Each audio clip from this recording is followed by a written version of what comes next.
Hola, mi nombre es Yadiela Mosquera, soy estudiante de Ingeniería de Alimentos y junto con mi profesor David Rodríguez les vamos a hablar acerca del ABC de la inocuidad de los alimentos. Bueno, ¿qué es la inocuidad en los alimentos? La inocuidad de los alimentos es la garantía que se le dan a los alimentos de que no causarán daño al consumidor a la hora de prepararse o a la hora de prepararse o a la hora de consumirse. ¿Cuáles son los actores involucrados en la inocuidad de los alimentos? Bueno, está el Ministerio de Agricultura y Desarrollo Rural, el ICA, que es el Instituto Colombiano Agropecuario, el Ministerio de Salud y Protección Social, el Instituto Nacional de Vigilancia de Medicamentos y Alimentos, que es el INVIMA, y entidades territoriales de salud. Pasamos a otro tema que son las ETAs transmitidas por alimentos, que se definen como síndromes originados por la ingestión de alimentos, incluido el agua, que contienen agentes etiológicos o toxinas en cantidades, tales que afectan la salud del consumidor a nivel individual o en grupos de población. ¿Qué tipos de ETAs existen? Existen infecciones e intoxicaciones. Las intoxicaciones son las que son producidas por microorganismos y las infecciones son las que se ingieren ya cuando el alimento está contaminado.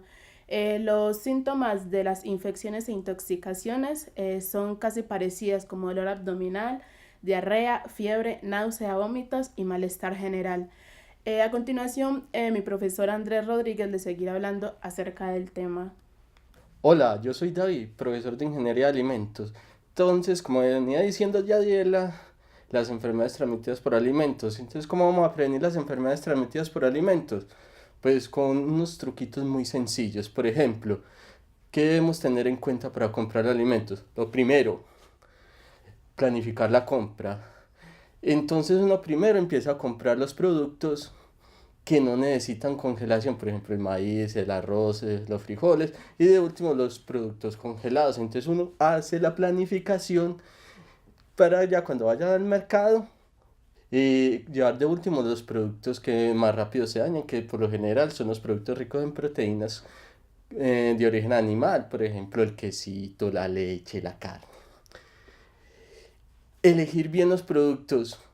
Es muy importante elegir un establecimiento donde uno tenga la plena confianza que ese alimento le va a salir bueno. O sea, usted vaya donde le genere confianza, donde usted vea un lugar aseado, donde usted vea que no le va a generar algún daño consumir ese alimento. Una cosa muy importante es organizar el carro, o sea, no, o el carro, la canasta, el costalito, lo que usted tenga, organizarlo bien y nunca mezclar los productos con productos de aseo, con pinturas o por ejemplo carne con papas, porque se nos va a producir una contaminación cruzada. Ya cuando lleguemos a la casa, vamos a organizar la nevera. Entonces vamos a recordar algo muy importante, que es que los alimentos que más necesitan refrigeración van en la parte de arriba. Entonces, todos los alimentos congelados van para el congelador. Entonces podemos congelar pollo, pescado, en fin, en las mismas frutas, las mismas verduras. Y en la parte de abajo, si ustedes ven en sus casas, encuentran una partecita de la nevera que en las neveras, pues por ejemplo, más nuevas que dice carnes, pescados. Entonces ahí ponemos el pescado y la carne porque esa es la temperatura que está ideal. Bueno, y así vamos bajando la nevera y en la parte de abajo, que es la parte donde la temperatura es un poco mayor, eh, ponemos las frutas y las verduras. Hay unos alimentos que no se deben guardar en la nevera. Hay que guardarlos en un lugar que sea fresco y seco. Por ejemplo, la panela, las pastas, el arroz, los granos, los enlatados. Ellos no necesitan refrigeración. Entonces tenemos que buscar un lugar donde sea adecuado organizar estos alimentos. Entonces, ¿qué es lo que primero que tenemos que tener en cuenta? Que el lugar sea fresco y seco. ¿Por qué fresco y seco? Para evitar la contaminación con hongos. Por ejemplo, una panela que se nos contamine con un hongo, o los granos, o evitar que lleguen ácaros como los gorgojos a los frijoles. Eh, Separar los alimentos de las paredes y superficies que sean calientes o húmedas, porque necesitamos que recircule el aire, que recircule y que no la humedad de las paredes o el calor de la humedad no nos dañen los alimentos. Una cosa también muy importante, nunca almacenar los productos de limpieza con con los alimentos. Entonces, por ejemplo, uno observa mucho que las papas al lado del límpido, al lado del detergente, al lado de... No, eso puede producir una migración hacia el alimento y puede producir una contaminación química. Tampoco, tampoco vamos a reutilizar implementos, por ejemplo, cuando en la botellita del desinfectante, digamos que la vamos a utilizar, por ejemplo, para meter el arroz. No, porque puede haber una migración de esa sustancia química hacia el arroz. ¿Cómo vamos a preparar los alimentos? Para evitar lo que nos decía Yadiel al principio y garantizar la inocuidad. ¿Cómo vamos a hacer? Primero que todo, la higiene personal. Porque nosotros somos el mayor vehículo de transmisión de infecciones y toxinas hacia los alimentos. También utilizar un producto que esté limpio, o sea, hacer la limpieza y desinfección de los productos, que en próximas ocasiones vamos a explicar cómo se hace la limpieza de los productos y la desinfección y cuáles son las dosis. Y muy importante, la higiene en la cocina. Eso quiere decir que vamos a limpiar mesones, utensilios de cocina como los cucharones, los platos, y también los vamos a desinfectar para evitar que esto nos contamine los alimentos y posteriormente nos dé una enfermedad transmitida por alimentos. Una cosa muy importante, ¿cómo se descongela un producto? Por ejemplo, ¿se acuerdan cuando teníamos en el congelador la carne previamente porcionada? Pues entonces vamos a bajar la partecita que utilizamos porcionada y la vamos a bajar más o menos por ahí 24 horas antes. Y la pasamos a la parte de abajo del refrigerador. Y ya nos queda descongelada y ya la podemos cocinar. ¿Qué pasa si la descongelamos pues indebidamente? Nos crecen microorganismos al interior en la parte central del alimento que nos puede producir un daño a posterior. Los microondas también traen una función que se llama defrost o descongelar, que el fabricante en el manual del microondas trae cómo es que se debe hacer la descongelación del alimento, de acuerdo, pues no es lo mismo descongelar un pavo que una libra de tocino, son diferentes. Y, y si no tenemos nevera, por ejemplo, pues si no tenemos nevera y nos traen una carne congelada, ¿cómo la vamos a descongelar?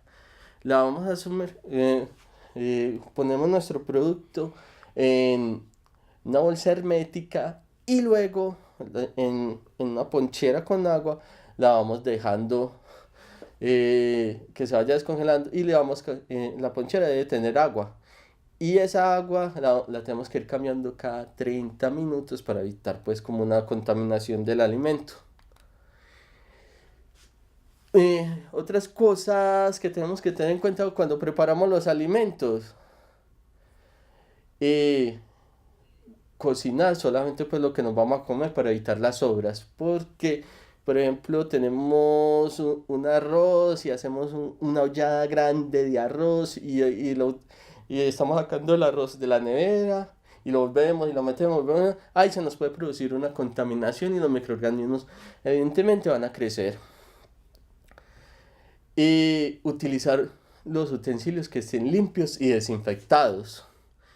Eh, no deja los alimentos a temperatura ambiente, pues los alimentos que hemos cocinado, no dejarlos a temperatura ambiente porque eso es un reservorio grandísimo para microorganismos, que los microorganismos son así como nosotros, ellos están yendo por comida y encuentra en ese alimento, encuentra temperatura, encuentra proteína, encuentra carbohidratos, encuentra vitaminas, o sea, el microorganismo llegó a su paraíso y empieza a reproducirse más rápidamente y lo que y si es un microorganismo patógeno, a posteriori nos puede dar los síntomas que Yadiela nos explicó al principio de la presentación. Y cuando abramos una lata de conserva, y transferirla con todo su contenido a un envase de plástico o vidrio, evitando almacenar su excedente en el envase original. Si uno tiene una queja, si uno tiene una duda, ¿a dónde tiene que ir? A la Secretaría de Salud de su municipio, de su departamento o al Instituto Nacional de Vigilancia de Medicamentos y Alimentos, el INVIMA.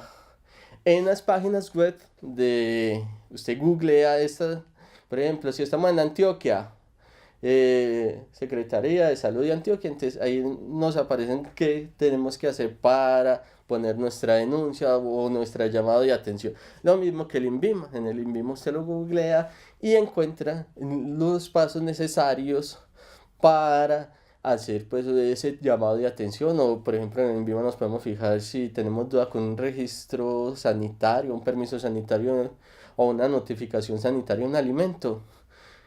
Podemos ver dónde si eso existe es verdad, si es verdad, si es falso, si es verdadero y qué peligros y qué alertas hay de alimentos que nos puedan ocasionar mucho daño.